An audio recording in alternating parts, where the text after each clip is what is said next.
हुआ था। करणी सेना ने पूरी फिल्म देखी नहीं थी, उन्होंने पूरे देश में इतने विरोध प्रदर्शन किए, लॉ एंड ऑर्डर की दिक्कत हुई, और बाद में जब उन्हें फिल्म देखी तो उन्हें अपना पूरा विरोध वापस ले लिया। एक ट्रेलर के बेसिस पे अपनी राय बनाना। और दूसरी चीज मैं ये भी कहूंगी, पूरी जिम्मेदारी से कहूंगी, हमारी संस्कृति इतनी छोटी छोटी चीजों से आहत हो जाए, इतनी कमजोर संस्कृति तो नहीं हो सकती ना हमारी, अगर हजारों साल पुरानी है तो। नहीं, हमारी संस्कृति वो नहीं है कि सरतन से जुदा की गैंग खड़ी हो जाए।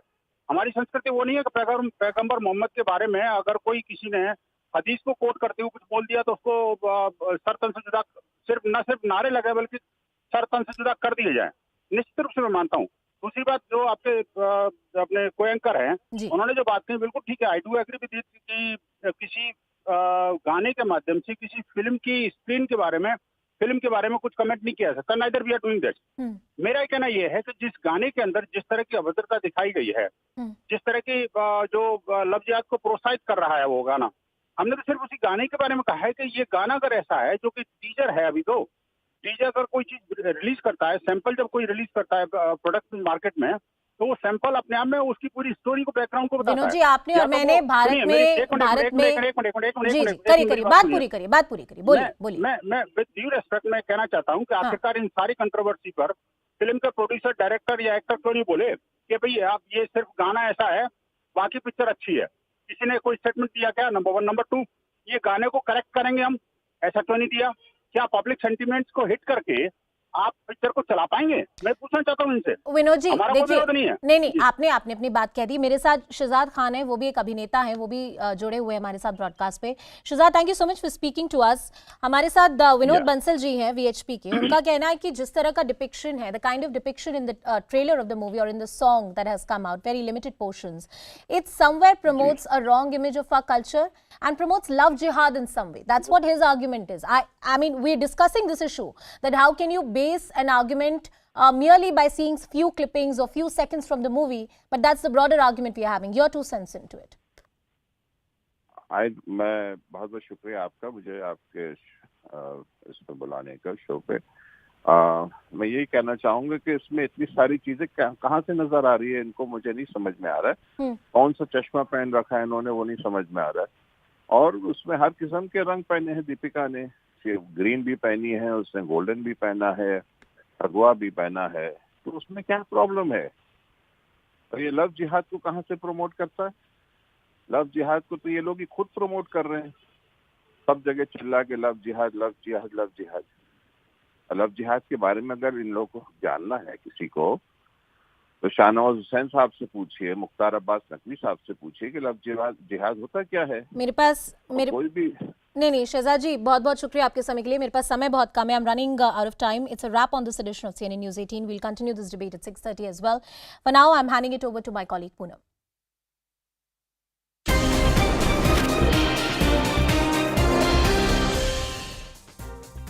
Good evening, hello and welcome. You're watching CNN News 18. This is Nation at 5 with me, Poonam Burde.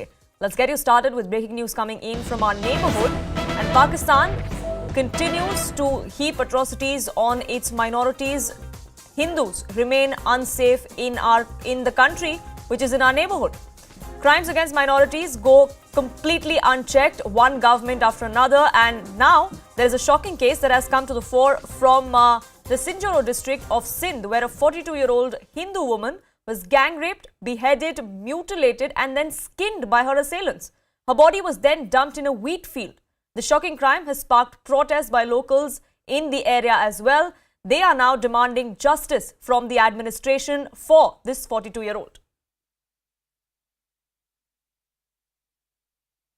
मैं कहना चाहूँगा कि हमने पहले भी कहा है, बार बार कहा है कि पाकिस्तान अपने अल्पसंख्यकों को, इन माइनॉरिटीज़ का ख्याल रखें।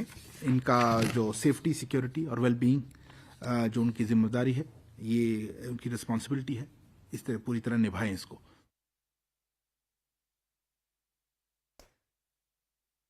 Unfortunate instances like this are a commonplace, some would say, especially in some pockets of Pakistan where Hindu women are abducted, they're forcibly converted to Islam, they are killed, they are mutilated and gang raped with impunity there. Minorities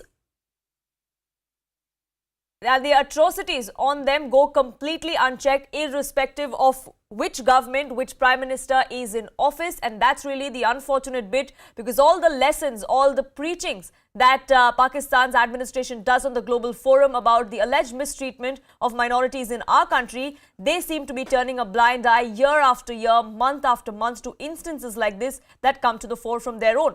Patikrit Payne, security analyst, now joins me on this broadcast. And Patikrit, it's not a surprise, unfortunately, that such instances come to the fore. Pakistan is infamous for ensuring that they do not do anything about such instances. The latest one is extremely blood-curdling.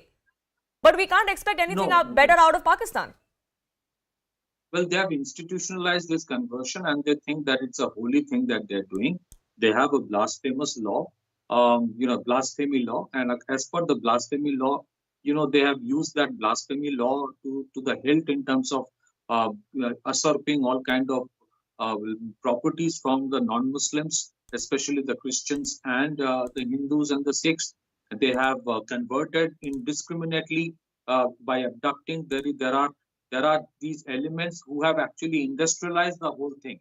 It is not about one or two incident happening. It's something they have industrialized. So there are elements who do it with impunity, and there is state support for it. There is a support that they get from the police, and nobody can actually go to the court and say that this is wrong, because if they do it, then as per them, this is a blasphemy if they oppose it.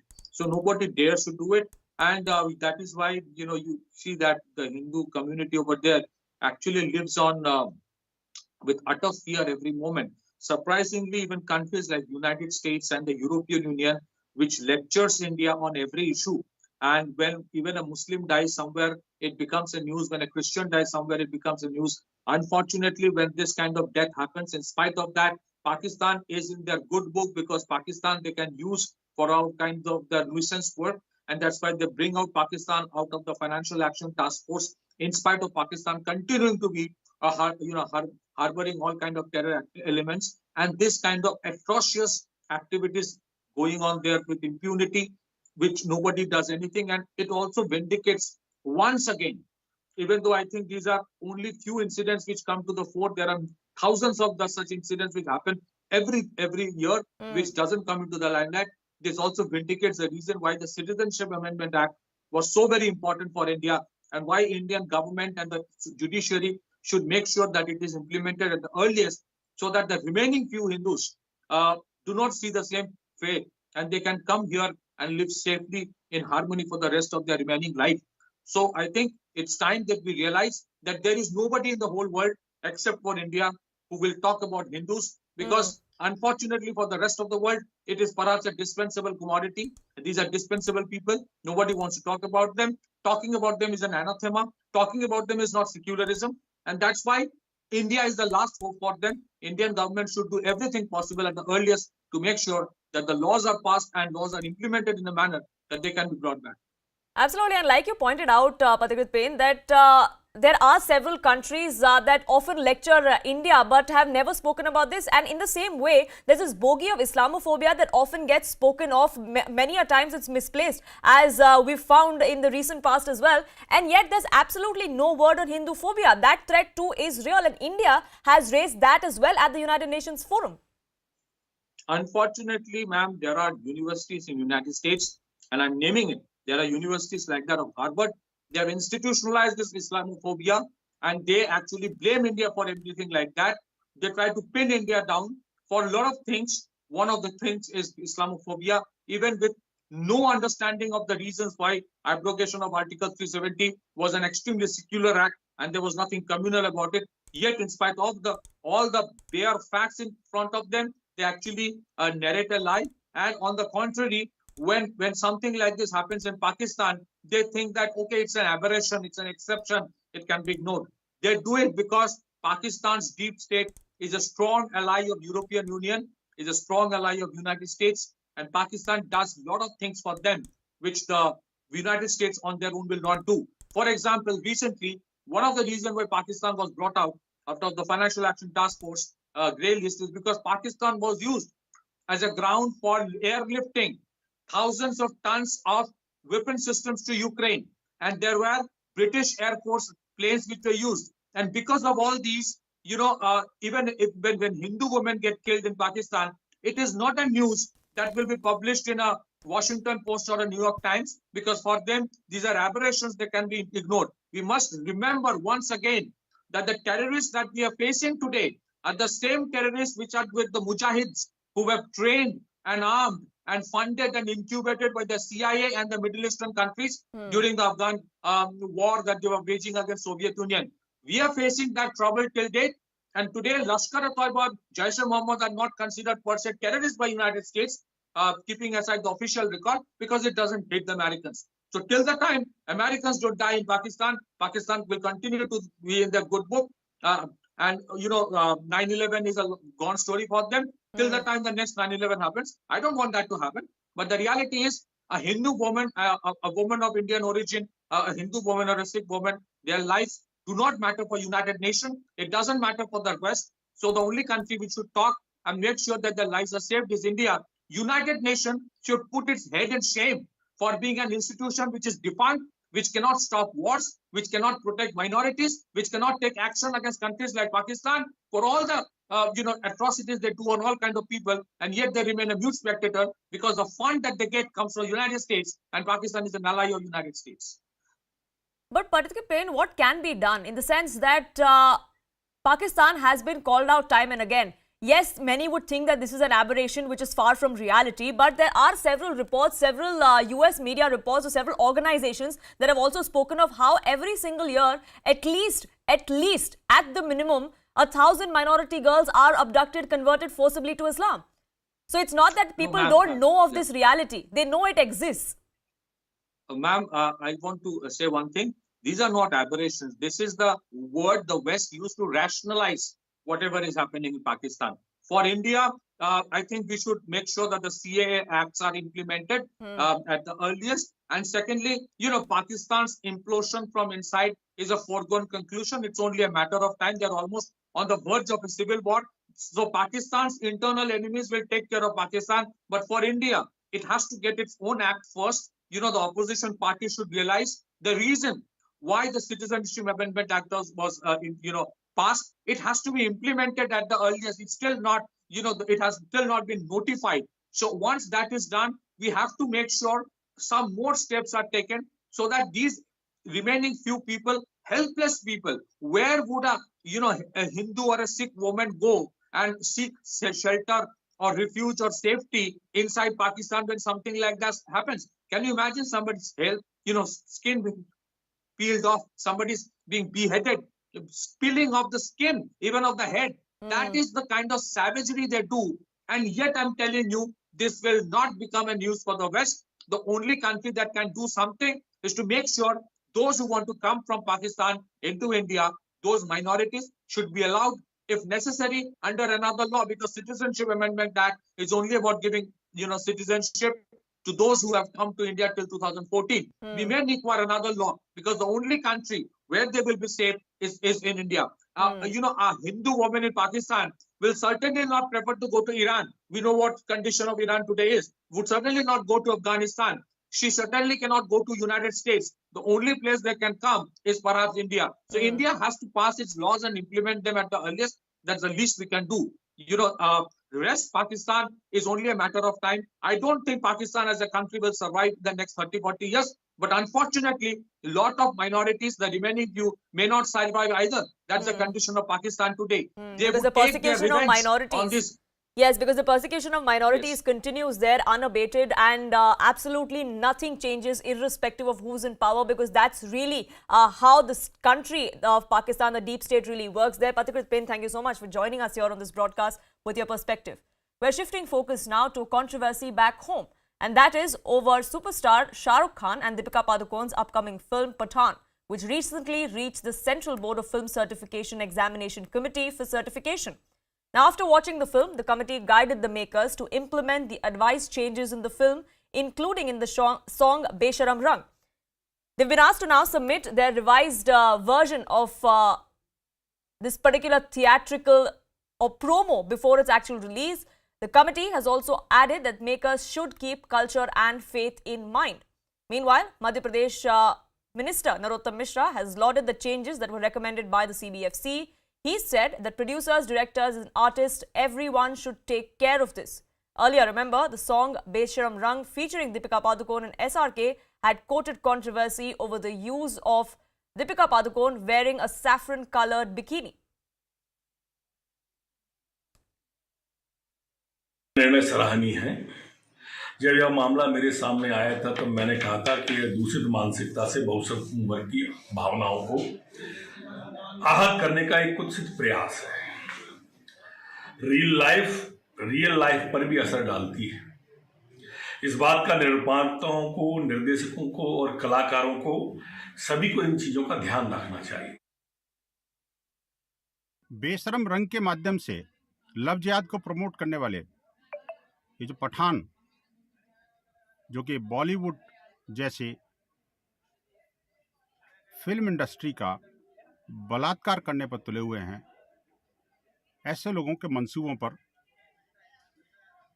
उसके दर्शक स्वयं पानी फेरेंगे। Film sensor board द्वारा कुछ positive टिप्पणी किए जाना ठीक तो है, लेकिन इस फिल्म के अंदर कुछ भी इस तरह का हुआ तो इसके सुधी दर्शक अच्छी तरह जानते हैं कि ऐसे बॉलीवुड के भाईजान के साथ, उनकी बनाई हुई फिल्म के साथ क्या करना। The controversy rages there, even as Prasoon Joshi has confirmed to CNN News 18 that it is going to be an unbiased approach as far as these changes that have been advised to the filmmakers. Kasturi Shankar, actress, joins us on this broadcast. Vineet Jindal, a lawyer at the Supreme Court, also someone who had filed a complaint with the Ministry of Information and Broadcasting, also with us on this broadcast. But Kasturi Shankar, let me get you in first. Many would say this is just the CBFC cowing down. They've actually given in to the fringe elements of giving them exactly what they wanted, and this is not the way, because this definitely acts as creativity and freedom of expression. Do you agree with that argument? I have to say there is a bigger issue at stake here, and that is the autonomy of the CBFC itself, and also what we are used to from the censoring authorities. This is a dangerous precedent, and I'll tell you why. The usual practice has been, and I believe that is according to regulation, has been that a picture, a movie goes to the censor board, where the censor looks at the movie per se and grants it a certification. We must understand that this is not the CBFR. It is not the Central Board of Film Regulation. It is not the Central Board of Film Screenplay or Direction. It is the Central Board of Film Certification. So according to the movie's content, you get a U certificate or an A certificate or a parental guidance certificate. In Pathaan's case, if you feel that the content is not suitable for certain sections of society, then you advise certain cuts and certain modifications, and that when the filmmaker does that, you in any film's case, the filmmakers will accept the cuts that are given by the censor. You will mute certain sensitive words. But in this case, they have advised that they actually change certain portions of the movie and resubmit the entire movie back to certification. I feel this is going over and beyond. This is the board is reaching over and beyond its authority as well.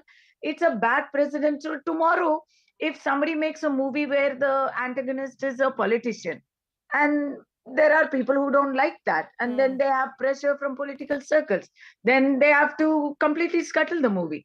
This is a huge threat to freedom of expression. And frankly, if there are these, I think it is within the, I think the producers of the movie are at liberty to reveal what cuts and modifications have been proposed, because usually when there is a censor mandated cut or muting, we usually get a list of things and changes that they propose that is posted in every movie hall.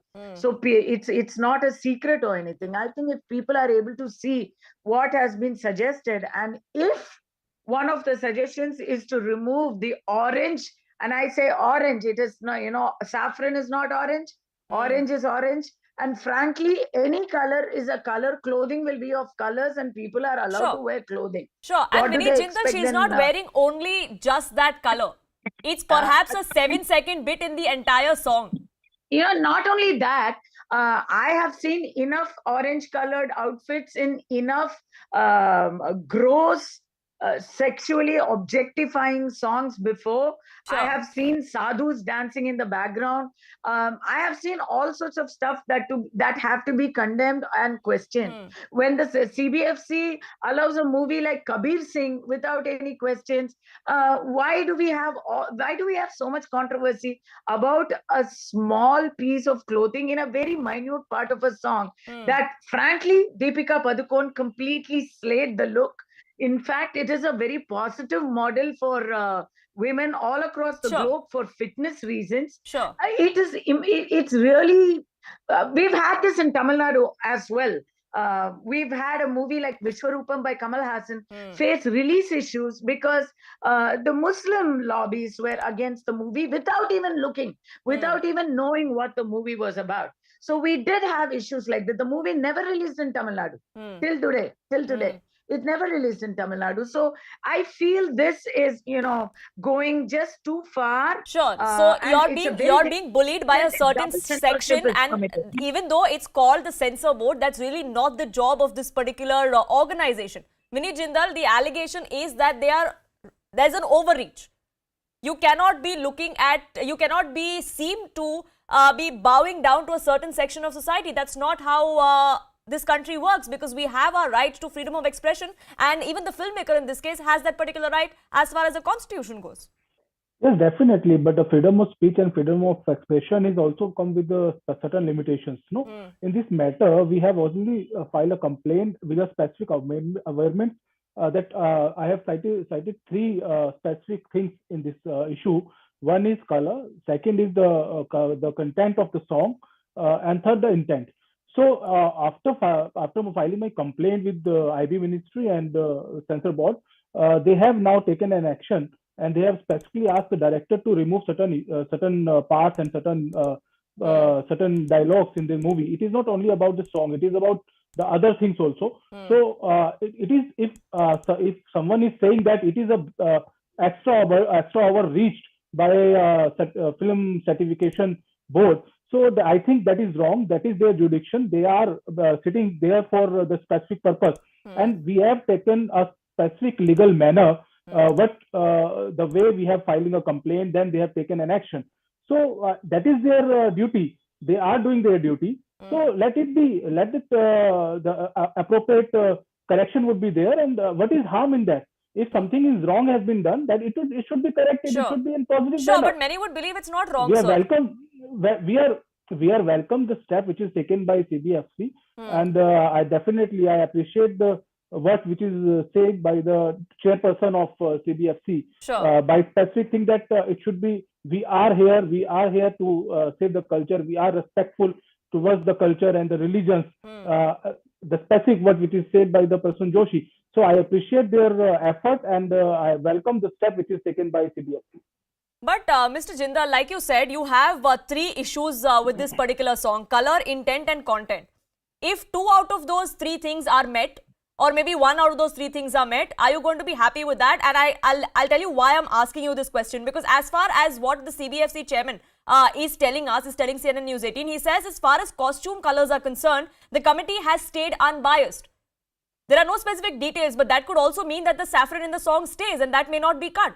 And the CBFC may not have asked for it. We will see, because we are also not aware about what cuts they have proposed. But sure. But if I'm asking you in the eventuality that it stays, then will you let this movie go by? Yes. Will you let this movie release as per intended? If it is in the proper manner, that will be okay with us. We have certain specific things. If that thing has been removed, then it is okay with us. I have no problem. Nobody would have a problem. And they are sitting there for this purpose only. The board specification has been there, and they have specifically asked the director for specific cuts. So let it be clarified by the director or the chairperson of CBFC. So we can then only we can aware about what cuts they have proposed.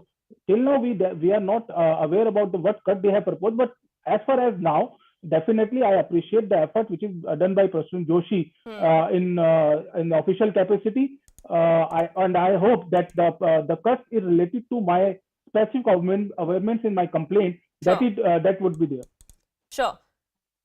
And Kasturi Shankar, the CBFC has gone on to say that we have taken a holistic approach. It's an unbiased approach because we also understand that there is a fine balance that needs to be maintained as far as audience sensibilities are concerned and creative freedom is concerned. So we know that we have to tread that line. We have to maintain that fine balance, Kasturi Shankar. And the CBFC or Prasoon Joshi says that we are doing exactly that.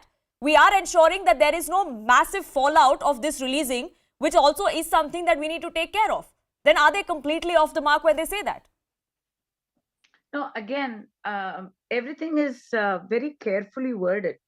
The CBFC has not gone ahead and said the kind of radical statements that people who are against the movie for various reasons have issued. They have released a very carefully worded statement. And, on the whole, I do agree with what they've expressed. Yes. You don't have to actually verbalize that today.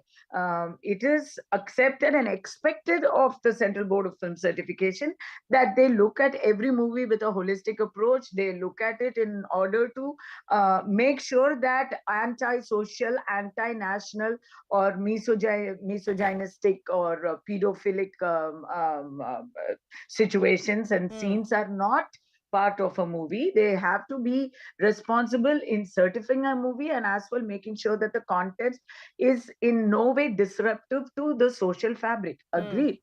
But the timing of the statement and the context of the statement being Pathaan is where we get all these questions. When you start saying that your culture must be protected and it is glorious and Indian culture is glorious, and when you say these statements right before in context of Pathaan, one starts wondering, why was our culture not a problem? Why was it not necessary to issue statements when movies like Kabir Singh, when movies so like... is there a selective approach? That's what you and many are also asking, and has the CBFC actually cowered down to a certain section of society? That's also an allegation that the CBFC is facing, but the Film Certification Board has come out and specifically told us that they are going to be maintaining that fine balance. We'll only find out what those changes are and if there are made any when the film actually releases. But I thank you both for joining us here on this broadcast with your perspective. With that, it's time for a quick break here on this edition, but lots lined up for you on the other side on Nation at 5. Do stay tuned.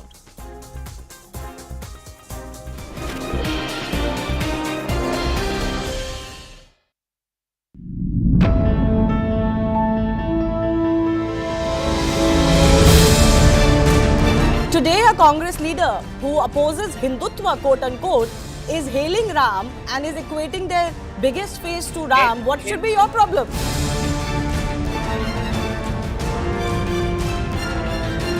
Any individual who owns any kind of property in the country, anywhere, is not supposed to be enlisted in this list or category. Then from where these 17 lakh came? This cut money syndrome is rampant across welfare schemes in Bengal, ladies and gentlemen. And the latest is the Pradhan Mantri Awas scheme. This is not about Muslim versus Hindu. Yes, there are cases where Hindu girls are targeted, but the violence with which they are being targeted is also of equal worry.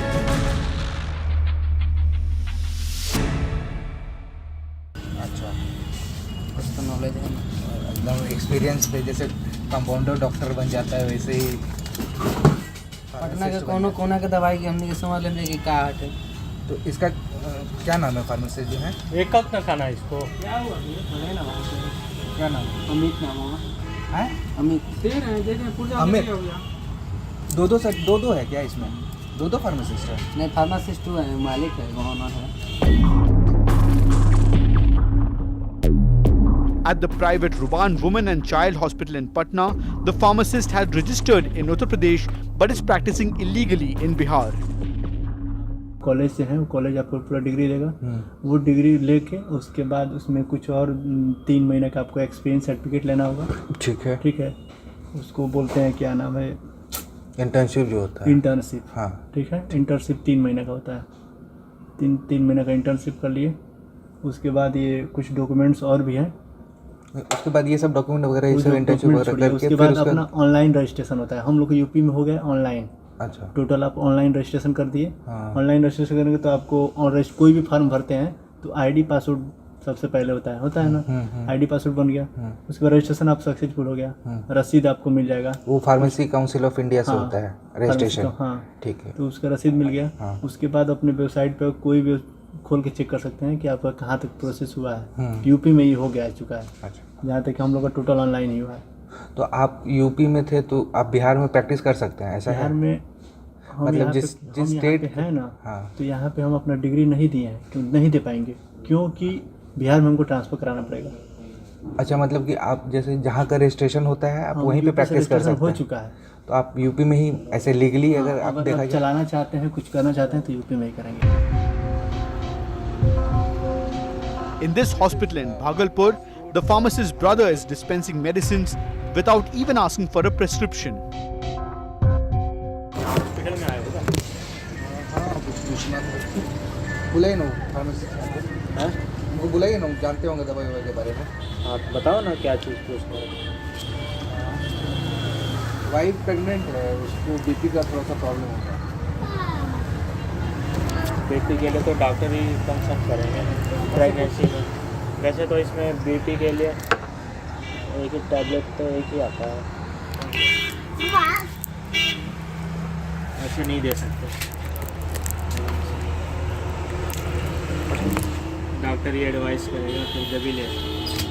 Fake pharmacist where he said that a student studying to be a pharmacist is running this pharmacy in a hospital in Begusarai, and what he revealed was shocking. Pharmacist आप हो कि कोई और है? हमको कुछ पूछना था। बताइए। हम कह रहे कि आप ही हैं, हमको वो छोटा भाई का करवाना था एडमिशन फार्मी में, बी फार्मा में। तो कहाँ करवाना है, मतलब बिहार से कि अदर स्टेट से? बिहार से। हाँ, बिहार से। बिहार से देख लीजिएगा सेशन वगैरह कॉलेज। हाँ, सेशन अगर देख लीजिए, सेशन डेट तो नहीं है, चाहे कॉलेज कौन किससे। आप किए हैं? हमारा अभी अपेयरिंग चल रहा है। कहाँ से कर? यहीं से कर रहे हैं, यमुना इंस्टीट्यूट। अच्छा, इसमें क्या लाइसेंस भी लेना होता है क्या? जैसे लाइसेंस बार काउंसिल से जैसे लाइसेंस लेते हो, इसमें भी लेना होता है? तो सबको दे देता है लाइसेंस? हाँ, सबको दे देता है। डी फार्मा भी मिल जाएगा, डी फार्मा भी मिल जाएगा। उसमें जुगाड़ होता है कुछ? अब मान लो अगर किसी का डिग्री लेकर खोल सकते हैं। हाँ, किसी का भी डिग्री लेकर खोल सकते हैं। किसी का डिग्री लेकर मतलब हम भी फार्मा है तो हमारा भी डिग्री लेकर वहीं भी आप चला सकते हैं। तो वहाँ फार्मासिस्ट का जरूरत नहीं पड़ता है? अब डिग्री रखा हुआ है तो फार्मासिस्ट का क्या मतलब मान्य हो जाएगा? वो डिग्री दिख रहा है, महिला के नाम से दिख रहा है, चला हम रहे। महिला के नाम से है तो क्या दिख रहा है? महिला का फोटो नहीं दिख रहा है ऊपर कोना में। The student also claimed that out of the 2,000 odd chemist shops in Begusarai, barely 100 have registered pharmacists. Okay, my colleague Saurabh, who actually prepared that entire report for us, is with us here this morning to have a further deeper discussion to understand exactly what's going on. Saurabh, good morning. Thank you for bringing our audiences this report. Saurabh, I want to come to you with the first question here. The Pharmacy Act in 1948, it says that the pharmacy practice regulations too say that it's the duty of the Pharmacy Council in the state and the state government to make sure there aren't any fake pharmacists practicing across the state. But I think according to reports, in Bihar, the status of the Pharmacy Council itself is under question. Can you give us more context? Yes, Toya. There were two allegations in the writ petition that was filed in the High Court in 2018, and the writ petition said that there were fake pharmacists running in the state. Instead of the registered pharmacist, someone else is working on behalf of him. Number one. Number two is, in 2004, Jharkhand tribunal had cancelled registration of 543 pharmacists at that point of time. Now, when we went through the documents, we found 4 names of among those 543 whose names were, deregistered from Pharmacy Council. Those 4 names appeared in the voter list of Bihar State Pharmacy Council. The registration number of all those 4 people were same, the name was same, and the people are same. Welcome back. The war words between the Congress and the centre over Rahul Gandhi's alleged security breach is only escalating. In response to the claims made by the Congress party over security lapses, especially in the Delhi leg of the Bharat Jodo Yatra, today the Central Reserve Police Force rebutted the claims and alleged that the Congress MP Rahul Gandhi is himself at fault. He's violated the security guidelines during Bharat Jodo and multiple times in the past as well. CRPF added that security arrangements for Rahul Gandhi are made by the CRPF in coordination with state police and other agencies, going on to say that there were at least 113 violations in the last 2 years on part of the protectee.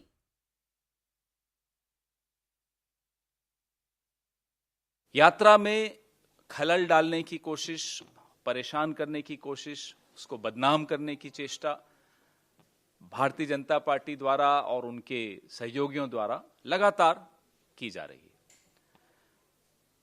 थोड़ा बहुत राजनीति में खिंचाई एक दूसरे की करते हैं, उसमें कोई आपत्ति नहीं होती, लेकिन गंभीर तब हो जाता है जब सुरक्षा को लेकर सवाल खड़े हो जाते हैं। हमारे महासचिव संगठन श्री केसी वेणुगोपाल जी ने माननीय गृह मंत्री को लिखा है, वो पत्र विनीत जी अभी आपको मोबाइल पे भेज रहे हैं, जिसमें उन्होंने उनका ध्यान आकर्षित किया है ऐसे उदाहरणों पर। और जेड कैटेगरी की सिक्योरिटी है राहुल जी को, उसके बावजूद उसका पालन पुलिस द्वारा नहीं किया गया। संवेदनशील इलाकों में जा रहे हैं, पंजाब में जा रहे हैं, जम्मू कश्मीर में जा रहे हैं, तो ये आगाह करना भारत सरकार को और गृह मंत्री को आवश्यक हो जाता है। राहुल गांधी प्रोटेक्टी हैं और जो बयान आया है उसमें ये तथ्य सामने आया है कि प्रोटेक्टी को नियमों का, प्रोटोकॉल का पालन करना होता है। राहुल गांधी ने स्वयं इस यात्रा में दिल्ली में जो थी इस प्रोटोकॉल का उल्लंघन किया है। सुरक्षा एजेंसी जिम्मेदारी से अपना काम कर रही है। राहुल गांधी क्यों ऐसी बचकानी हरकतें करते हैं? अगर हमें राहुल गांधी की फिक्र है तो राहुल गांधी की फिक्र क्यों नहीं? So who's really to blame and who's trivializing the crucial aspect of security? To discuss that, joining me on this broadcast are spokespersons of the Congress and the BJP, Charu Pragya and Arshpreet Singh Karyal. And Arshpreet Singh Karyal, let me ask you this. The CRPF today went on to say that in the last 2 years, since 2020, there are at least 113 violations by Rahul Gandhi. They said we can only do as much as the protectee allows us to do. And in this case, the protectee, which is Rahul Gandhi, doesn't let us do our work. See, this is yet another controversy that the Bharatiya Janata Party has tried to beget. There was no need for this to become an issue, this to become a controversy, because for the Bharatiya Janata Party, debating and discussing what color t-shirt Mr. Gandhi is wearing, what brand he's wearing, if it's a half-sleeve t-shirt, what shoes he's wearing, all these things are very important for them to discuss. But if Mr. Gandhi's perimeter has been violated, there's been a significant breach of security, it should simply be beefed up. I don't understand what problem does the Bharatiya Janata Party have with this, because back in the day, everybody knows it for a fact that his father, Mr. Rajiv Gandhi, and his grandmother, they are being murdered. So I don't understand why make such a issue out of it, especially the Bharatiya Janata Party, when Mr. Modi planned a surprise visit to Pakistan, sat in the chopper of his counterpart, which was the biggest violation of all protocols. Mr. Modi forgot that he is the Prime Minister of India. He's an asset of India. Despite that, he compromised the protocol, violated it, and was unabashedly saying that on an interview, कि मैंने कहा कि देखी जाएगी. So this attitude of the Bharatiya Janata Party, this being said by the Prime Minister, no issue was made. There was no debate. There was no discussion, no controversy over that, no questions asked to the Bharatiya Janata Party. Why but the Bharatiya Janata Party or the Prime Minister did not go and complain about lax security. No, the Congress Party did. They wrote to the Home Minister yesterday, which is why it's become an issue. Now, did they not make an issue when Mr. Modi went to Punjab? And when he said to the person at the airport, thank your CM that I'm going back alive. So therefore, Mr. Modi has on many occasions violated the protocol of security, but no questions have been asked. There have been no debates at all whatsoever. It only has to be against the Bharat Jodo Yatra and Mr. Gandhi, because the BJP is afraid of the success that the Bharat Jodo Yatra has turned into. Sure, and what the BJP has to say, Charu Pragya will, but I just want to point out that this response has not come from the BJP, it's come from the CRPF. Because the questions were raised of the CRPF of how the security was allegedly compromised when he's a Z plus security protectee. So the CRPF has replied saying that we've done everything that we can, as we always do, but if the protectee does not want it, the protectee keeps on violating it, there's only so much we can do. I asked you whether you deny or agree that there may have been a chance, or there may have been a case where that perhaps is true. Now, I've never disputed the fact that it's been said by some other person or some other entity. It's been said by the CRPF, but it has been blown out of proportion by the Bharatiya Janata Party. It is the Bharatiya Janata Party that's wanting to debate over it, wanting to do press conferences over it, wants to blow it out of proportion, because they want to basically target the Bharat Jodo Yatra and Mr. Gandhi, because they're afraid of him and the Bharat Jodo Yatra. Number two, if violation of protocol is an issue, should it not be is it not paramount that we discuss the protocol violations by the Prime Minister, since we are discussing the violations of protocol? And why does why does nobody have any concern, any issue when it is the Prime Minister that's violating? Why is nobody writing for him? Why does it only have to be Congress all the time? Because and let Charu Pragya come in. So the Prime Minister's protocol is, or Prime Minister's security is breached, like we saw in Punjab, and there were questions that were raised about the state's security apparatus. The Congress is doing the same thing now, so why is it such a big problem? That's the BJP's double standards at the Congress. Not at all. And Poonam, I will very peacefully explain it why, not get worked up like Ashpreet did. Fact number one, the Prime Minister or anybody from the government or Bharatiya Janata Party has not written a letter complaining about a lax in security and then getting these replies. In this case, there was a Congress leader who wrote complaining of a lax in security, and that was unfair because it is their leader, Mr. Gandhi himself, who's violating all security norms and SOPs. The jobs of every single person who's assigned today to look after and protect Rahul Gandhi is at risk if they don't take care of these security protocols. They don't realize this is not something that you can take in a trivial way or take it lightly and politicize it, because all the people who are around Mr. Gandhi today, their jobs are dependent on the fact that Mr. Gandhi is safe. So every single time he violates these norms, he is not just putting his own life at risk, if at all, he's putting at risk the jobs of all these people. That's not right. And it's not just the CRPF which has complained. Back when he was protected by the SPG, there were very clear violations. He went on multiple trips abroad without informing the SPG, without taking SPG people along with him. And then you cannot come back and say, I am not being sufficiently protected. Hello, you are the one who complained. And CRPF gave an explanation. I don't understand where BJP comes into all this. And because you're talking about Prime Minister Modi, let me also tell you that Prime Minister Modi is occupying the chair, the highest chair in our country today. And what happened in Punjab was a massive, massive lapse in protocol, in security, and that was Punjab government's fault. In fact, your CM was very, very flippant about it, and that was shameful. It doesn't matter who sits on that chair, Ashpreet. And coming back to this particular issue, the CRPF actually logs every single breach of security. So 113 times. 113 times is 113 too many, Ashpreet. Mr. Kadiyal, before you come in, Charu Pragya, I just want to ask you one thing. Like you said, as far as the Prime Minister's security was concerned in Punjab, and it was the state government that was held responsible, why can't the Congress party hold the state government in this particular case, which is Delhi, responsible? But in Delhi, the police comes under the Home Ministry, which is the center. So those are the questions that is being raised. So if that particular case, the questions were raised of the security apparatus, it's the same equivalent here. No, the difference here is that there has not been a situation where a plan has been written down and presented to CRPF and then they have messed it up. The difference here is that the exact procedure of protection, whether it is wetting the area, whether it is sanitizing it, whether it is ensuring the perimeter is not breached, it lies upon the CRPF. But how can they do their job if the Congress party does not give an agenda and a calendar to the people working to protect Mr. Gandhi? It's actually double standards. Mr. Kadiyal, go ahead. You had a point to make. See, the Bharatiya Janata Party is so consumed by hatred that they would go to an extent and say that Mr. Gandhi should not be protected. It's his fault. I mean, what possible problem could the Bharatiya Janata Party have if somebody is demanding security and it can be clearly seen in the video that his perimeter has been violated, that there have been significant breaches that have taken place?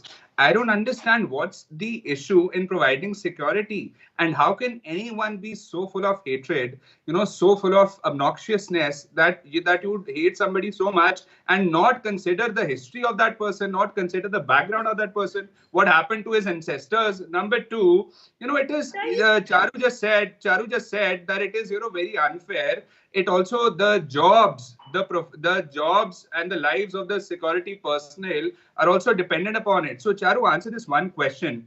Was it not the case when Mr. Modi planned a surprise visit to go to Pakistan and sat in the counterpart's vehicle, the chopper? This can never ever be condoned. This can never ever be done. No premier, no prime minister, no president can ever do that. And despite that, Mr. Modi did it, being the Prime Minister of India. This is the biggest violation of all time ever done by any Prime Minister. And you have nothing to say over that. You only, it goes on to suggest that the Bharatiya Janata Party is only single-sided. They do not even want to introspect. They do not want to answer any questions, but only ask questions. So if Charu is okay with the fact that, Mr. Modi could violate the security protocols one after another despite being the Prime Minister, and despite that does not want to ensure that Mr. Gandhi's security is enhanced, is given to him, is beefed up despite the breaches in his parameter, it goes on to suggest the small-mindedness of the Bharatiya Janata Party. Sure. So is it a case of your breach versus my breach? Because someone in the BJP does it, someone in the Congress can do it too, and you can't point fingers at us, Charu Pragya, says the Congress. No, I'm sorry, but when did Prime Minister Modi write a letter complaining of any problem? See, there is an SOP which every leader is supposed to follow, and if you don't follow that SOP, onus lies upon you. So in this case, if there is an SOP which Mr. Gandhi refused... Punjab mein sit was organized. There was a sit.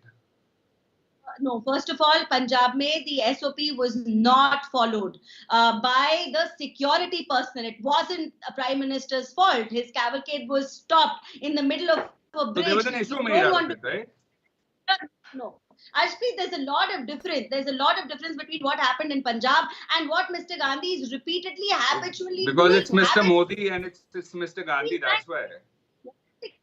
If you cannot maintain it. See, when SPG cover was removed, you politicize it, but the fact is that he didn't need it because he left them behind every time he traveled abroad. Today, he's got Z plus security. A very large number of our armed forces are working for his protection. And if he can not follow the SOP over 100 times, what is he doing complaining about it? What is he doing? Mr. Modi. Can he not? Mr. Modi sat in the chopper. Action. Mr. Modi sat in the chopper of the counterpart. Was it not a violation? How is it that was it not a violation? Not following protocol? All these 113 lapses has happened. How can you blame the CRPF for it? You're writing to the Home Minister instead of speaking to your leader and telling him to follow protocol. That's ironic, isn't it?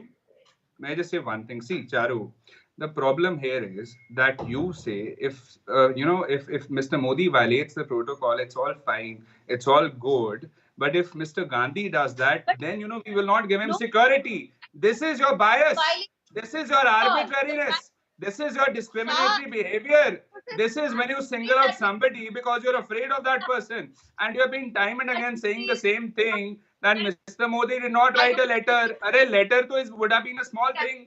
Mr. When this breach, so-called breach happened, you ordered so many inquiries, so many questions were asked, so many questions were posed. एक proper inquiry हुई. हमारे वक्त तो वो भी नहीं हो रही है. You're not even willing to do that. In our case, simply because we are in the opposition, simply because we are not in the government. I mean, this goes on to suggest that the Bharatiya Janata Party does not think that everybody else's life. Can you please stop? But Ashpreet Kadyal, again, I'd like to come in here and again point out that it's not the Bharatiya Janata Party that is saying any of this. It's the CRPF that is saying this. It's not the BJP that has come out and said that there have been violations by Rahul Gandhi as far as ensuring guidelines are concerned or adhering to guidelines is concerned. The CRPF has come out and said this.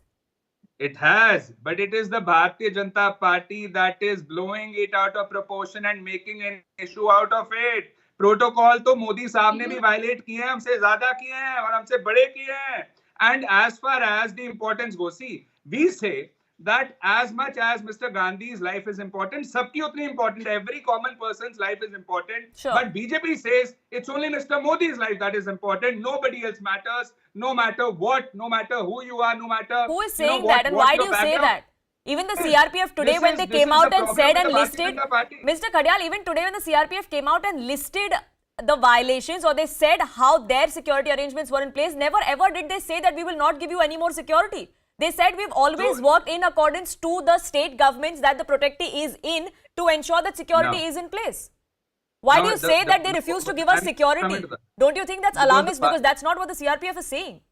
No, the Bharatiya Janata Party is saying with regards to this, कि जब आप खुद की protection नहीं ensure कर पा रहे हो, you're violating the security protocol. Why should anyone else be held liable for that? Why should you be given more security? Why should there be security enhancements? But it's not the BJP that decides whether he gets security or not. It's under the CRPF. Exactly. The CRPF is not saying that we won't give you enough security. So that's why the Bharatiya Janata Party shouldn't have said a word about this, but they got involved. Number two, this goes on to suggest that the Bharatiya Janata Party is biased. When Mr. Modi's security violation happened, proper inquiries were initiated. Sure, you've already made that point. Let me get in Charu Pragya. I'm running out of time. No, just one thing. Puram, just one last point. Sure. So due diligence is done at the time of Mr. Modi, even if a small incident happens. But he violates the protocol. Nothing is said. Nothing is done. If there is a breach, there is a big inquiry. But when it comes to Mr. Gandhi, no inquiry, no questions. Sure, I get your point. So there's bias. There's bias as far as they make an opposition issue. leaders are concerned, especially as far as Rahul Gandhi and the Congress is concerned. Charu Pragya, is the allegation also because the BJP is rattled with the popularity that Rahul Gandhi and the Bharat Jodo Yatra has gained over the last couple of months. I'm sorry, this is the argument Congress has for every single thing. The popularity, the so-called popularity of the Bharat Jodo Yatra. And while this popularity has been at an all-time high, they've quoted controversies. They've lost the by-elections while they crossed Telangana. They lost the elections in Gujarat. And they won by a very, very tiny, wafer-thin, less than 1% margin in Himachal Pradesh. Now, that's their idea of a massively successful yatra. I leave it to them. The fact here is, if you have security cover from the government of India, you are supposed to follow an SOP. And it is unfair. Did Mr. Modi follow it when he went to Pakistan? Mr. Khadyal, you had your time, you had your say. Let her rebut. Let her rebut. You didn't answer my question either, Ashpreet Khadyal. To be very honest, I asked you whether you deny or agree that there may have been violations on Rahul Gandhi's part. You didn't say it was a yes or no question.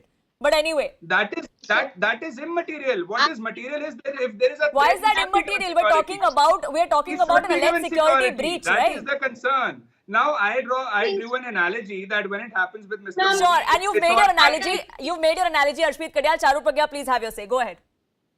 Yes, I think this is the SOP given to all Congress spokespersons to heckle and speak non-stop so that they can from the voice of reason and logic. So let me have my say. It is all right if you're breaking a security protocol by your own will because you want to do it. What is not all right is after doing that, you complain and you blame the men and officers, the very, very able and hardworking men and officers of CRPF. So either you take the onus of your own security, and if you cannot, you follow the SOP. I think it is unfair. Despite that, there was no inquiry. Ironic. Despite that, there was no inquiry at all. But when it happened with Mr. Modi, you turn. So there is a bias as far as Congress is concerned, is the allegation. The CRPF though come out and put on record what they think is the problem here. They've also cited multiple violations during the Bharat Jodo Yatra in itself, which they say they will be taking up with the Congress party. Whether that only escalates this controversy, we'll keep an eye out. But I thank you both for joining us here on this broadcast with your perspective. Time for a quick break here on this edition. Back in just a few minutes. Do stay tuned.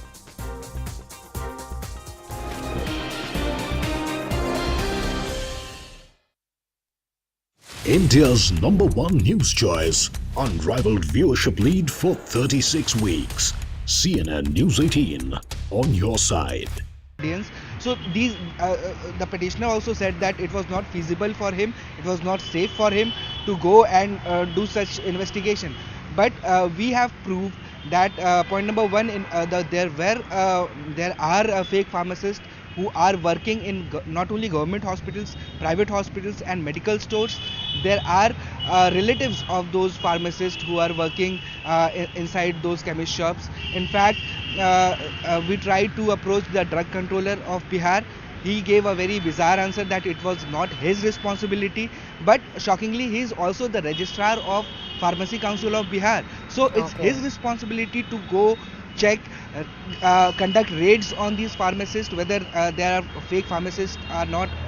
But he is evading our questions. He is not ready to speak anything. He's just saying that our higher authorities will answer your questions. Now we went to the joint secretary to question him. He promptly said that no, registrar will answer. So they are pointing fingers towards each other, but no one is going to answer our questions. This is a story that comes to you from Bihar.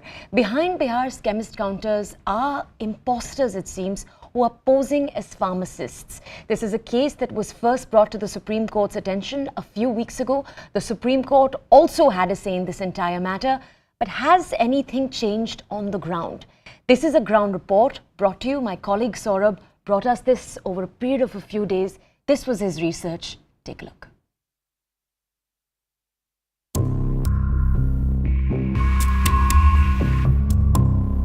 They can be found on every street, stocked with life-saving drugs.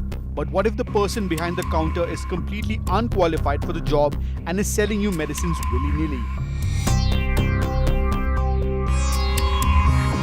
A diploma in pharmacy or a bachelor of pharmacy is a basic qualification for a practicing pharmacist.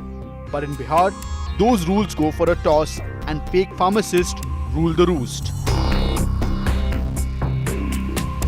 In the government-run New Gardiner Hospital in Patna, we found two uncertified pharmacists operating on behalf of the registered pharmacist whose certificate is proudly displayed on the wall. कितने का है ये कर पाएगा 7 रुपए का होगा। इधर मिल जाएगा ये है आपका 40 रुपए मेरा है ना।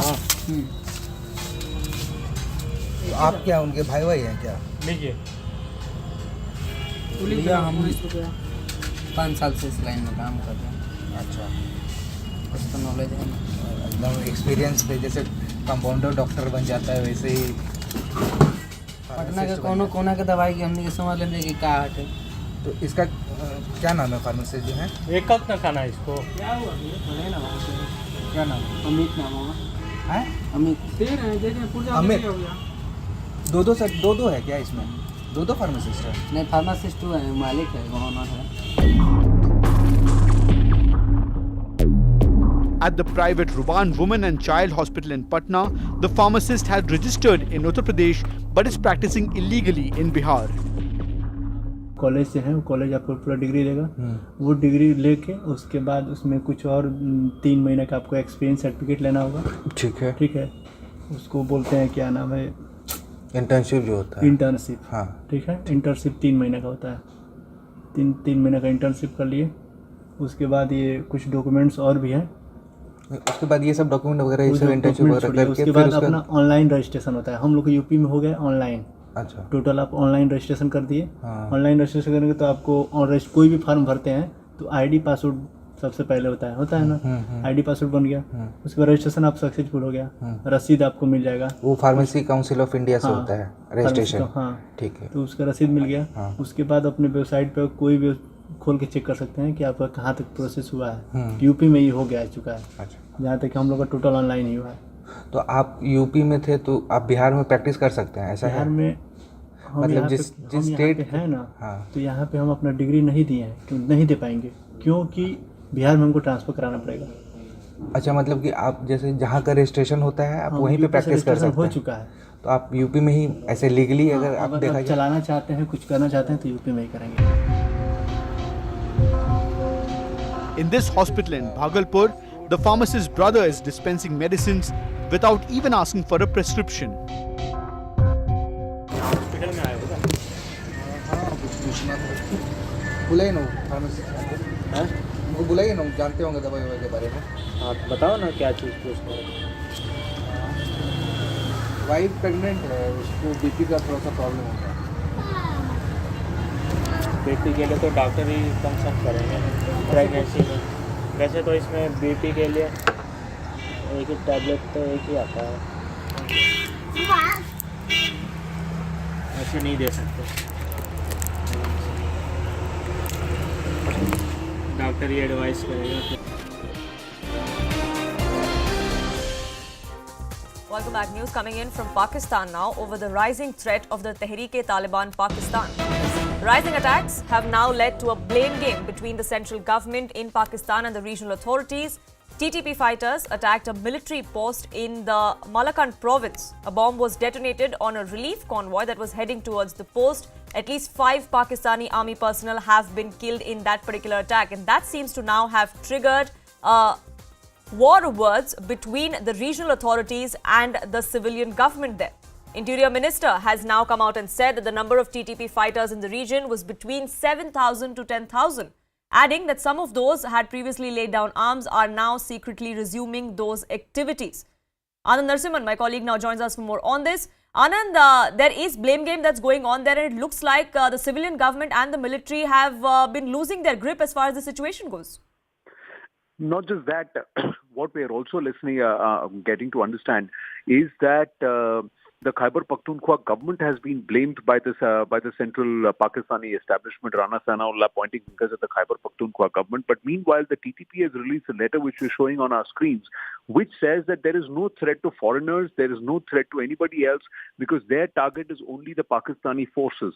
So this is what the TTP has tried to say. This comes days after the TTP also issued a warning where they had the Pakistan Parliament in Islamabad in sight, and you had one of the TTP cadre with his feet up on a parapet and then putting out a chit saying, "We are coming."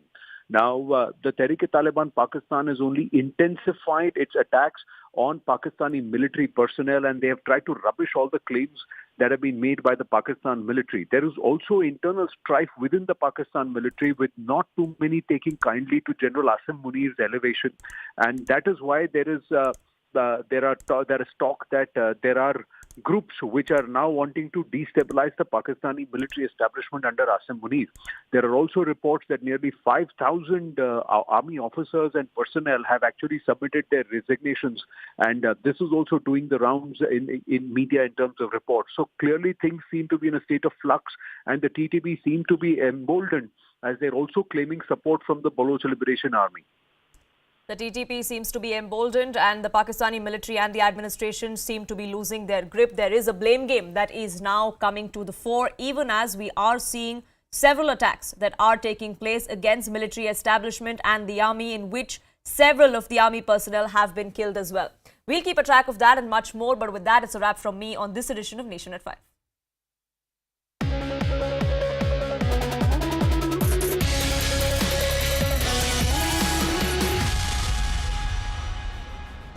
Namaste and welcome to this edition of Viewpoint. I'm Anand Narsimhan. Break of dawn this Thursday saw simultaneous raids at 56 locations across Kerala by the NIA. The raids were aimed at the second-rung leadership of the PFI, or the Popular Front of India. The PFI has been banned for 5 years for unlawful activities. These raids were aimed at thwarting any attempts by the organization to regroup. Now, before the ban on the 28th of September this year, nearly 200 PFI cadre were rounded up and arrested across 13 states in the country. Post the ban also, there were raids across more than 50 locations, largely in Kerala, in order to flush out key cadre who continue to remain in hiding, and those who could continue the operations of this outfit despite the top-rung leadership being incarcerated. Now, the raids this Thursday are the second time the NIA has moved in on multiple locations in Kerala. Is the organization that clearly finds its roots in the 1977 originated SIMI, is it trying to regroup? How deeply embedded are their cadre? Its association with global terrorist organizations and its cadre actively serving the cause of the ISIS in Syria are all under scanner. Is the ban on PFI enough? Have sufficient cadre been rounded up? Many questions remain. Or are the OGWs or overground workers of the PFI still furthering the outfit's radical cause?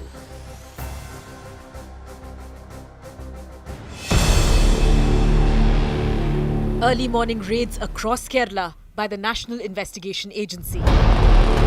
aimed at striking at the foundation of the banned Popular Front of India. Over 50 locations were raided, including the homes of second-rung leaders of the organization. We are at Thonekal in Thiruvananthapuram, the residence of Nawaz, the former zonal president of PFI. Now, the NIA teams had reached here at around 4 a.m. until about 9:30. They have conducted checks at this house here. 2 mobile phones belonging to him and his wife were seized by them, and no bank documents or such were seized. Sources tell CNN News 18 that weapons and incriminating documents were found in the homes of some PFI members.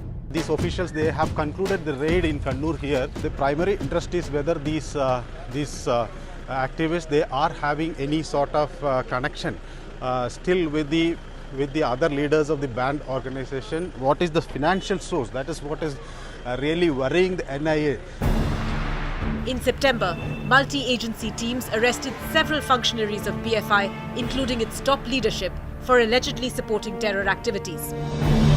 Following this, the outfit was banned by the centre for 5 years. The ban was followed by hartals by angry PFI members. There was widespread violence across Kerala, after which the High Court directed the state government to recover the damage to property from the office bearers and accused in the case. But with the latest round of raids, does it mean that the PFI is trying to revive its terror tentacles?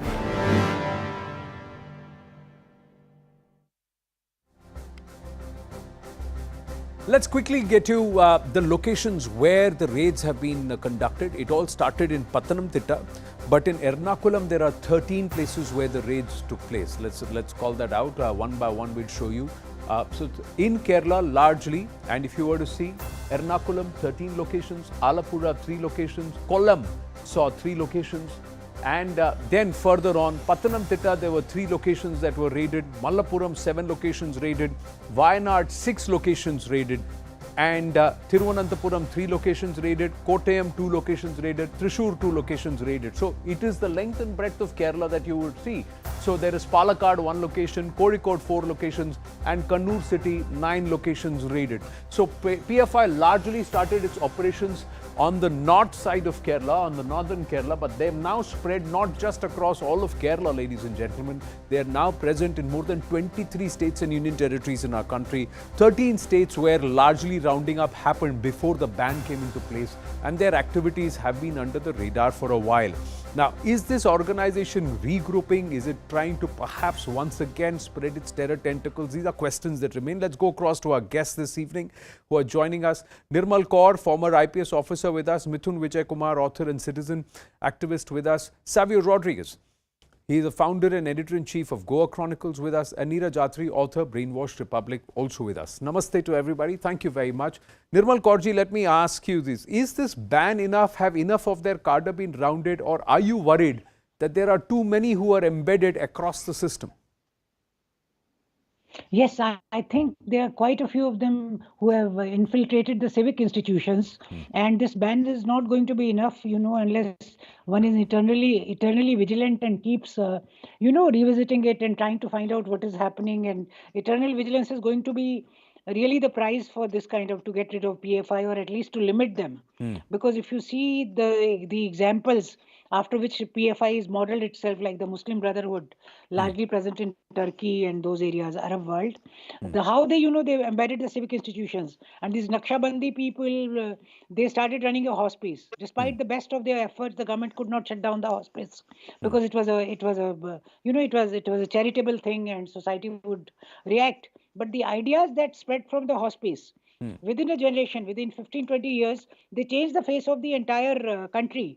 And there are so many of them now demanding, the political Islam, that they should be part of the larger, the Islamic agenda and, that kind of a thing. So I think now even in PFI, so many of them have, embedded themselves into our civic institutions, maybe the academics or the journalists or the, the executive or maybe even judiciary and other places.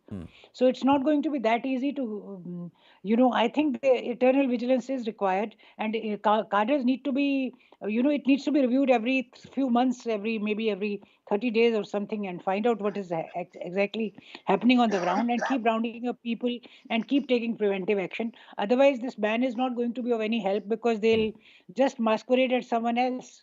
I mean, as maybe Yes. under another umbrella or under another name.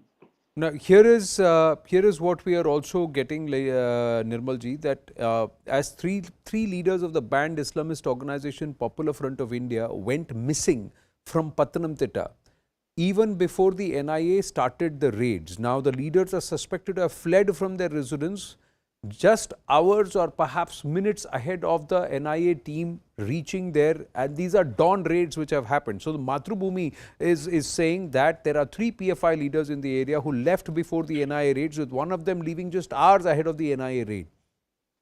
This because they may have their moles in the department. These raids were conducted by the NIA after intimating the local police. So the local police was informed that we will conduct these raids. Now this is again a cause for concern, Nirmal ji. Yeah, I think they may have their moles there, and they may have some surveillance system and moles there, which their informants there who give them a heads up every time any action is planned.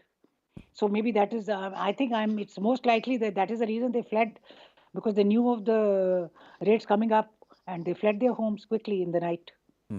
Because what is the residences of some of their official cadre have also been raided. So there is one of their state secretary whose residence has been raided, and he was not found there. So he's been absconding. So they are getting a certain residence of Mohammad Rashid, PFI secretary, being searched in Pathanamthitta, residence of Nizar, a member of the state committee, raided, and so in multiple locations PFI functionaries, they seem to have got their organization very well knit. Mithun. They definitely got a heads up about the raid coming up, about the upcoming raid. They got a heads up and then they fled.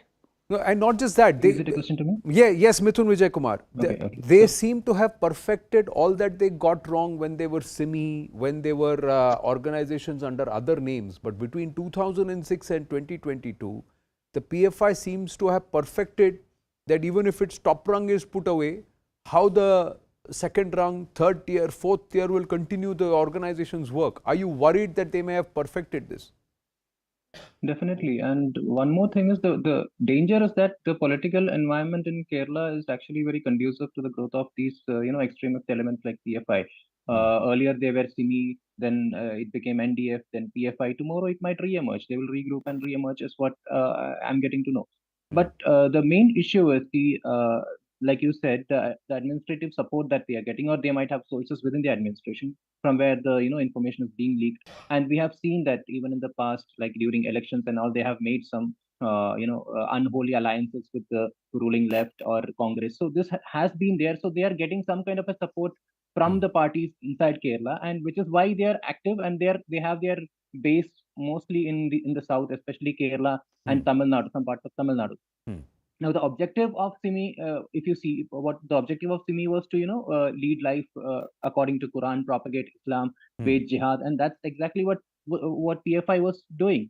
So whether it is PFI or SIMI, or tomorrow it might re-emerge in some other name, the ideology remains the same. And how are we going to ban this ideology, or how do we stop them from propagating this ideology is what worries me the most.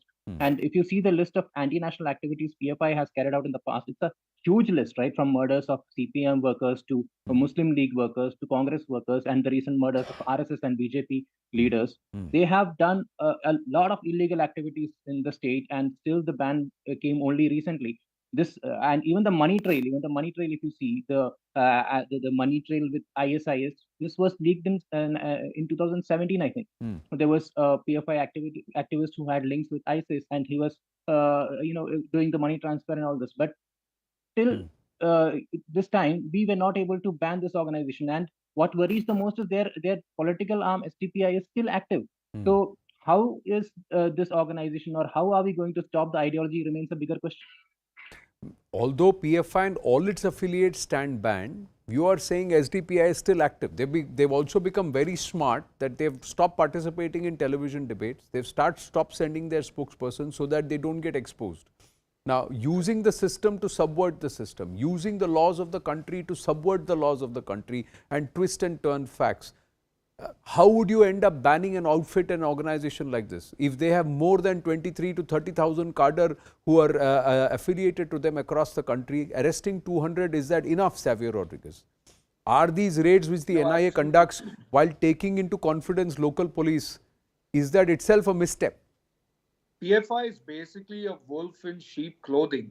So yesterday they were SIMI, today they're PFI, tomorrow they'll be something else. So what you're dealing with, the ban is primarily dealing with the symptoms of the disease, not the cause of the disease, right? So the disease is Islamic radicalization, which their intent is to spread across India and other parts of the world, which is why PFI has got its tie-ups with ISIS and Al-Qaeda, which is why the money trail leads to certain areas that are known to be terror sympathizers. The point is the ban is necessary because while you're dealing with the disease, you also have to work on the symptoms of the disease, which is what we are seeing right now. So why is PFI dangerous? PFI is dangerous not because of itself being an organization. PFI is dangerous because it's a mindset that brings these people together. And this Islamic radicalization that they profess and they propagate is what is dangerous. And it's dangerous why? Because it's the front end that supposedly shows that they are into doing service, into doing charity. But it's the back end that's into the activities of spreading hate, spreading fear against other religions. And that is why you have seen over a period of time PFI, which was normally restricted to just Kerala, which is where the raids are going on right now, has actually managed to spread itself even to the north.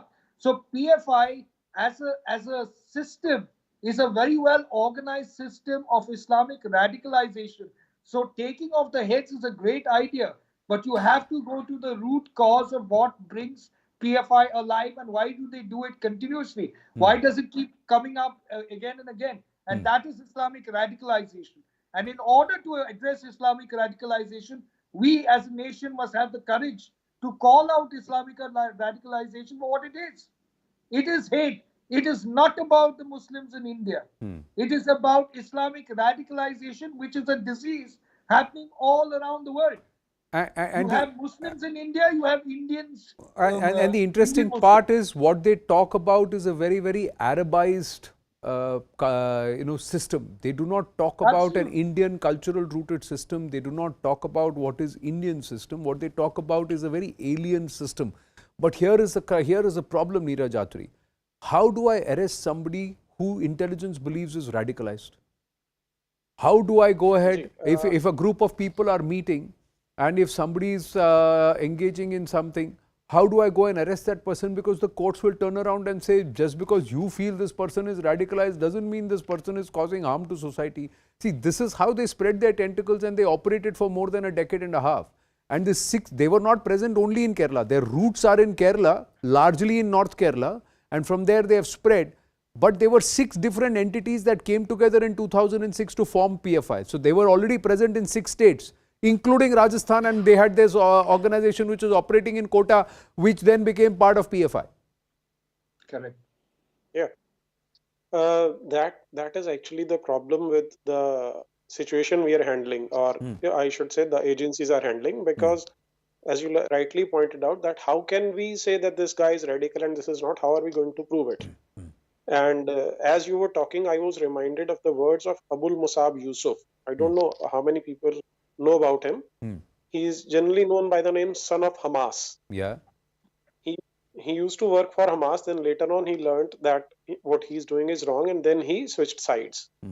He said a very particular sentence. He said that how will you deal with this ideology? Because the organization might change its name. Correct. Yesterday it was Al-Qaeda, it is ISIS, tomorrow it will be something else. The root cause lies in Quran, because the biggest terrorist is the God which is present in the Quran.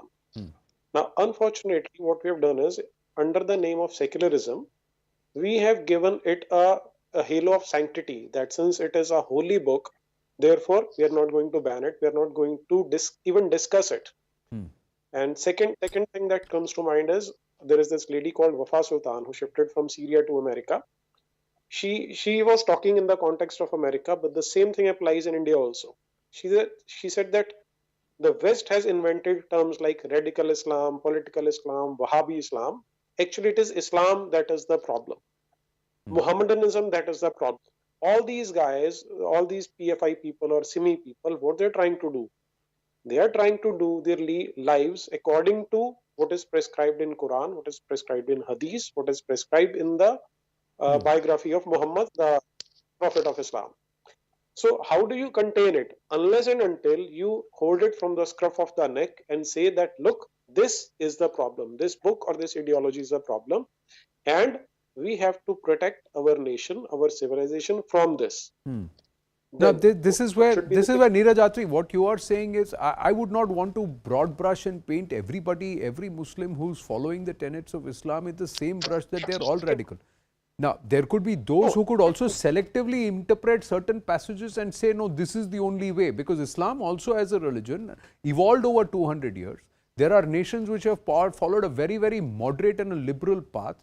There are bulk of Indians across the country who are Muslims, who do not subscribe to the PFI and who do not engage with this. So to broad brush it and say that the whole problem is with the religion, with the book, I do not agree with you there, Neeraj Atri. You may say that there are portions of this book which are misinterpreted, there are parts of this book which push for a particular radical bent, and this lot is using that selectively.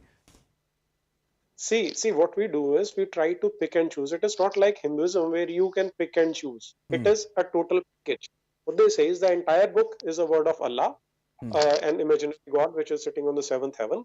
And since it is His word, it cannot be changed. So each and every word is sacrosanct. It is written in stone. It cannot be compromised. Come what may. It is a total package. We cannot pick and choose. And that very book contains more than 200. Okay, I'll just give you an idea. Overall, Quran contains 6,236 verses. Yes. Out of 3,910, more than that, that means nearly 2/3 talk about kuffar or kafirs. That means not about Muslims, but about non-Muslims. And in these 2/3 of the verses, there are no verses which talk in a reconciliatory tone. They are talking about converting them, killing them, and forcing their women into concubinage. Moreover, when we are talking about jihad, like Mithun said that we are talking about jihad, there is a much more important word in Quran which is known as qital. It comes from the root. Now, look at these two words. Jihad comes 35 times in that entire Quran, whereas qital comes 125 times in Quran. And what they are doing is, since the scenario has changed, so now what they do is they try to translate qital also as jihad. Now, qital means fighting to kill non-Muslims. There is compromise. It is not some inner struggle which we are talking about. And when we say that not all Muslims are like that, absolutely agree. Because not all Muslims are leading their lives according to the Quranic text. They are not leaving. No, they are not considering. See, my point is that there are people who have also realized that religion and theology has to evolve, and this has happened with all faiths. They have evolved.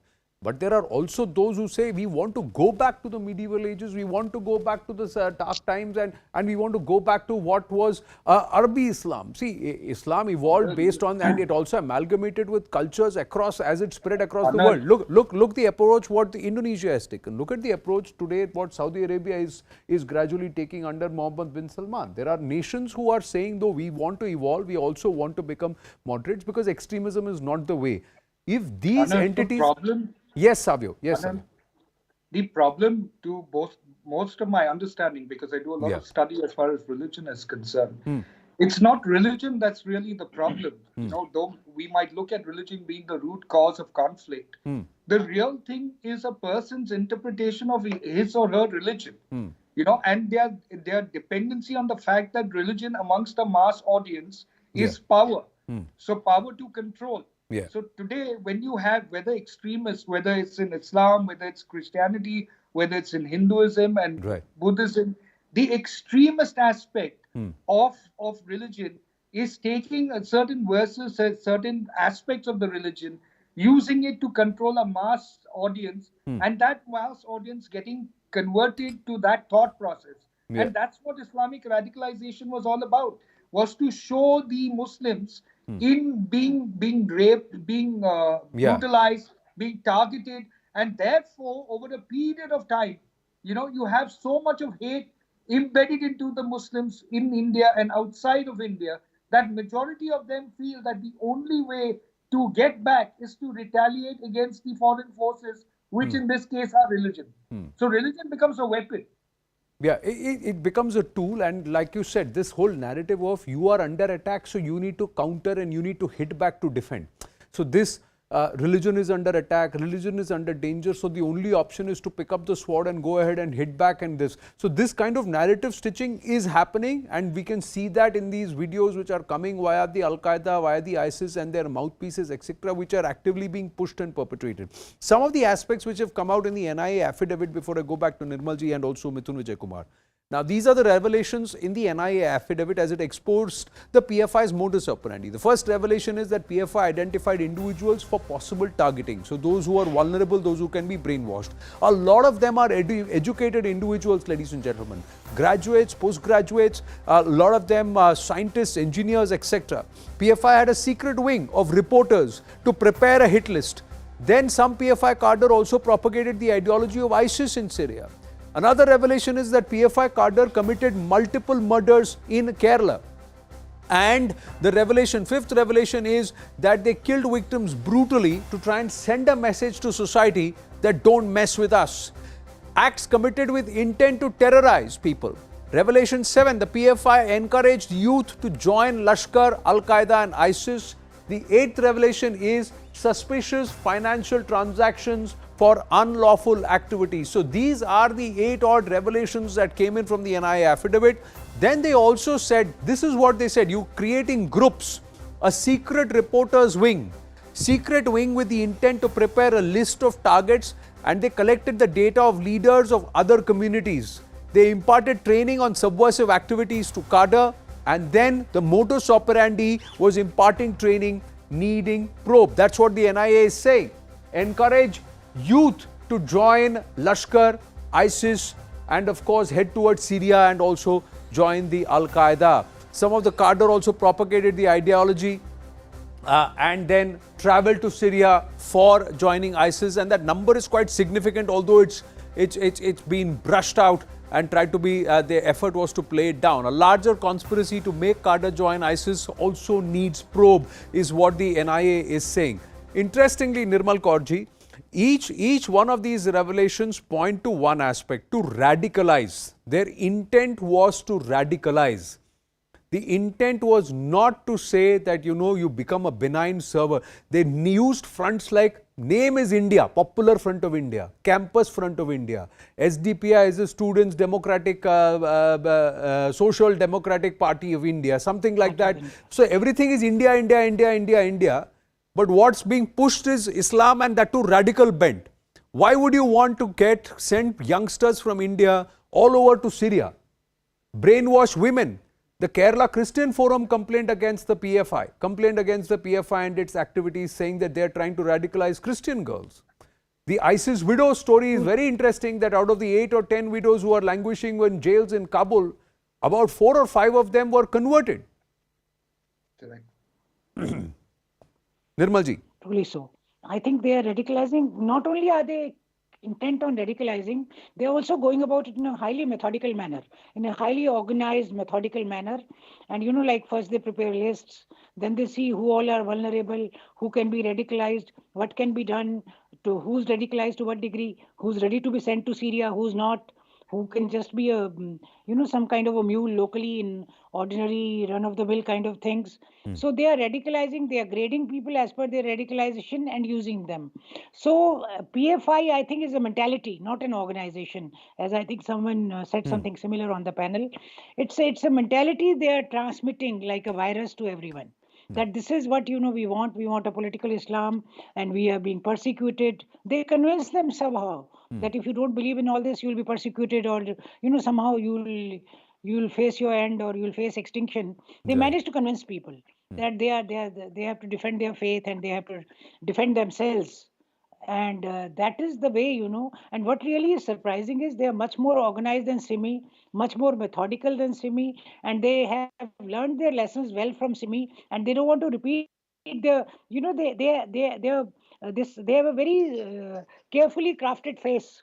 So it is going to be very, very difficult to, because that gives them a lot of deniability. No, we are India. We are Yeah, they also self-assured. hide behind this veil of plausible deniability. All their leaders, all their Yes. functionaries do. The other thing is that, like AI learns by itself, this organization Yes. has mutated to learn and become better and better, to try and make so many filters and put so many layers that it's going to be difficult to get right to the bottom and weed them out. So what's the next step, Mithun Vijay Kumar? How does the system weed them out?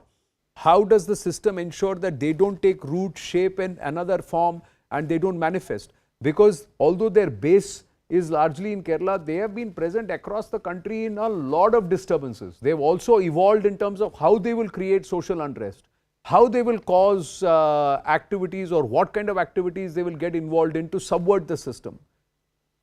Yes. See, the only solution is, like you said, they are more like AI. They are learning and they are improving day by day. And the only solution would be that the state government and center works hand in hand and, deal with this issue. And people also must realize that, these organizations, they should keep aside their religious beliefs and understand that the threat that radical organizations like PFI pose to this country. See, there are plenty of Islamic organizations in Kerala that work for the welfare of people, but PFI is definitely a threat to the national security. They have links to terrorist organizations outside India, from where they actually receive funds to carry out terrorist activities inside inside India, especially focusing, Kerala and the southern region. So there are plenty of activities that they have done, like the arms training cases there. Weapons were seized from STP and PFI officers. The Bengaluru riots were sponsored by them. They are actually anti-national. They had, they had stopped the Independence Day program for singing Vande Mataram. They have raised, Pakistan. They celebrate the Mopla massacre. So, they openly celebrate the Mopla massacre on the streets of Kerala, and they're allowed to do that. Yes, and the irony is that even the the people who are part of the Mopla rebellion, the Mopla massacre, they were later awarded. They were actually recognized as freedom fighters by the left government. That's a different thing altogether. So the kind of appeasement politics that is in Kerala is what's making it conducive for organizations like PFI to grow and strengthen its roots. So I actually request the state government to work hand in hand with the center to ensure that this organization doesn't re-emerge, or at least we should work together to put an end to this Islamic radicalization in the country. Well, I have to wind up, but this is a rankling worry that somebody from the local establishment informed these leaders and allowed them to get away hours before the raids happened. Break of dawn, the raids happen, and these leaders, 3-4 of them, escape from Pathanamthitta. Are there many more? So who are these moles within the system who are willing to work with these people who are up to no good for India? That's a concern which also the Pinarayi Vijayan-led government must have, because it's not healthy. I thank you all for joining us. We wind up Viewpoint on that note. Biggest exclusive follows. Stay with us.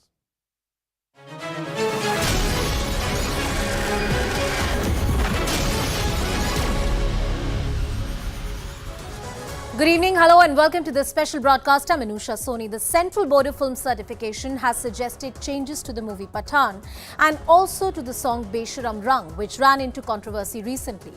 Right-wing groups and organizations claim that the entire song and the teaser of the film encourages quote-unquote love jihad. As we exclusively reported here on CNN News 18, CBFC has taken into account the cultural sensibilities before suggesting these changes to the movie makers. The debate between cultural sensibilities, hurt sentiments versus the free creative expression is not a new one in our country. But each time a debate of this nature props up in the public discourse, not only the movie or the subject of the controversy should be reanalyzed yet again through the eyes of the critics, like in this case the movie, but we must also introspect on our sensibilities as a society and country. Are we regressing or progressing? That's the key question. We discuss all these issues tonight on The Biggest Exclusive.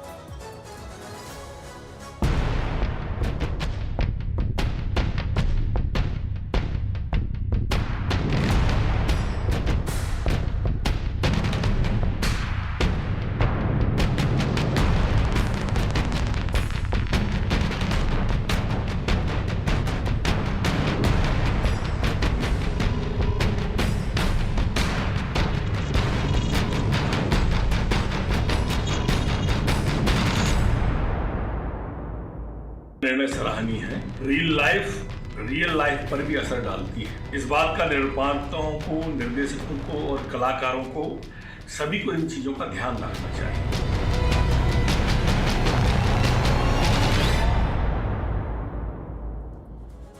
Well, Pathaan has got a rap from the CBFC. Correction or clampdown, that's the key question we are asking right now. I also want to bring in different aspects of it. You know, the love jihad angle, different controversies that have surrounded it.